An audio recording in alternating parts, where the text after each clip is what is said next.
Alright muggles, it's Harry Potter season, but how are you going to immerse yourself within the wizarding world? Well, I'm going to show you how to make butterbeer. Don't forget to save this recipe so you can come back to it when you're doing your Harry Potter marathon and remake the drink. You don't want to see it, get lost, want to come back and you can't find it and oh my god, there's so many things on Instagram and TikTok and YouTube, how are you ever going to find it? Well, save this recipe and then you'll know. Ingredient number 1 of 3 is vanilla vodka. Now you can use whatever vanilla vodka you want. Smirnoff, Absolute, Stoller, these all do brilliant vodkas. I've made my own vanilla vodka, but you don't have to be a twat, get whichever one you want. So with the vanilla vodka, you're looking at about 1.5 ounce. We're just going to freeball this because why not? It's Christmas. That's 50 millilitres for all my fellow Britons. And just pour that right in the glass. Ingredient deuce, we're going to need some butterscotch schnapps. Now I don't have any butterscotch schnapps on me because, you know, unfortunately these videos, they don't do well enough for me to warrant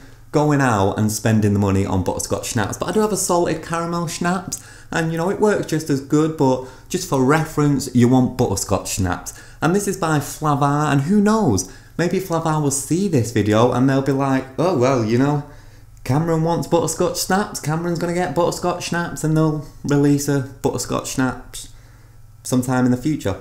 I don't know, but we're using salted caramel for now, and we're going to go in with about half of however much vanilla vodka you went in. And then final ingredient is cream soda. Now when I'm using my cream soda, I want to use a non-added sugar cream soda because we've got the sweetness from the schnapps, so we want to keep that under wraps. Now it don't quite look like butterbeer because it's clear, because I used a clear liqueur. Normally it'd be a bit darker. Let me fix that 1 second.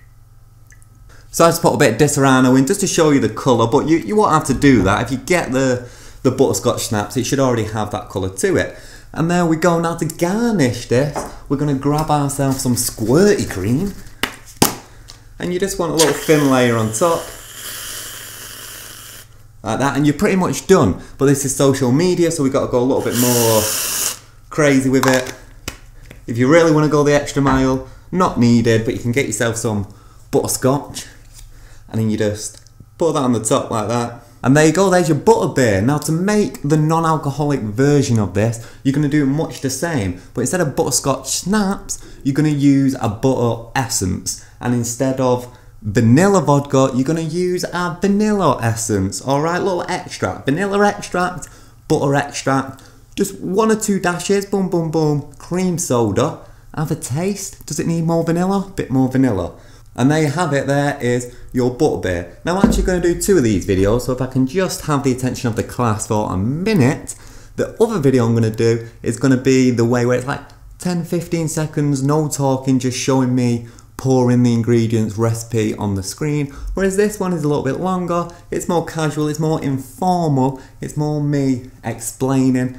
Let me know which one you prefer, because I'm curious to see which performs better, either this one or the one where I'm just throwing everything together. But hey,